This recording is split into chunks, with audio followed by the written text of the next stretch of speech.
Great you could be with us again. I am with Greg Engert, beer director for the Neighborhood Restaurant Group, a food and wine sommelier of the year. The group includes Owen's Ordinary up in North Bethesda. He's also in Penn Quarter. You've got the Partisan and Red Apron. There's also a Red Apron at Union Market. Greg, it is always good to see you. Good to see you too. Happy New Year again. Yes, We're sir. a little bit into January now. What is on tap this week? This week we have Sunshine Pop, a delicious Berliner Weisse style beer from Grimm Artisan Ales up in New York City. We've done Grimm a couple times in the past. They're an amazing company, and I thought it'd be fun to do these guys now because they are right about to finally open their own brewing concern in East Williamsburg in Brooklyn in New York. They've had some setbacks but are getting ready to open, so it's a cool time to talk about them. They are known for many things. I mean, they make incredible IPAs, which you can really only get in New York right now. Beautiful imperial stouts, great saisons, and a bunch of cool sour beers, especially those under the Pop series. This is a kind of dessert Berliner Weisse. So even though it's only 4.8% alcohol by volume, very crisp and refreshing, they add vanilla. They add some lactose milk sugar. It gives it a creamy sweetness on the palate to go along with the acidity. And then this one, Sunshine Pop, has lemongrass. And some cool hop character as well.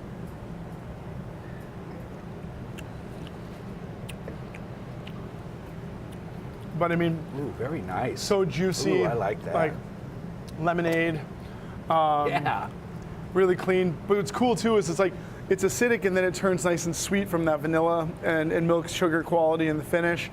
Really, really drinkable, obviously, at 4.8%. And we're lucky because Grimm has been for many years now brewing their beers as itinerant sort of gypsy brewers. They spend half of their month in Brooklyn, dealing with business, designing labels. Both Joe and Lauren Grimm, who are the couple behind this, are artists. Lauren does most of the label works, cool. But they also go and brew, and they brew a lot of their beer at Beltway Brewing Company, right near us here in DC, and Beltway's in Virginia. So they've been doing that for a long time, and now are about to open their new brewery where they'll be brewing most of their beers in Brooklyn.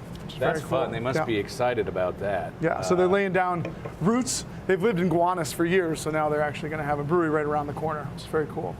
And so they really do it all. I mean, you've got the spectrum of beers here. And they release like 6 to 8 different brands a month or so. So it's cool. They'll kind of all of a sudden just pop up, and you'll see a number of different flavors kind of covering the spectrum of things that they do. Sure. Now, are they going to have a tasting room and all that stuff? Yeah, they'll have that there. They're going to be concentrating on making a lot of funky beers. They're going to have oak fooders, lots of blending, barrel aging, and things like that. And sure, some hoppy cans will be coming out as well because you can't not do that these days. What would you pair this with? I mean, this is a beer that's so cool. I mean, 10, 15 years ago, these kinds of styles didn't exist. And now, I mean, the opportunities they offer for food pairing is just so crazy, right? So you have the lemongrass, the lemon, the sweetness, the vibrant acidity on the palate as well. It's amazing. It reminds me of like curry, Thai curry. I mean, on its own, anything that like green and yellow curry, creamy, sweet, that lemongrass quality. So I think that it would be amazing with all sorts of Thai food for that very reason. On the Vietnamese food side, I can see this with banh mi sandwiches. I think it would just be absolutely amazing. Adding a little acidity in there, some herbal qualities from that lemongrass. But then you could also just do it with, I was thinking of like vegetables, like just simply roasted cauliflower or like carrots. I think this would just brighten it up without interfering too much with those flavors. And last, it's a dessert Berliner Weisse. I think coconut-based desserts would be awesome with this. Lemon meringue pie. Yeah, exactly. That's maybe too obvious, but coconut cake. The flake coconut on the exterior. I think it'd be amazing. All right, lunchtime.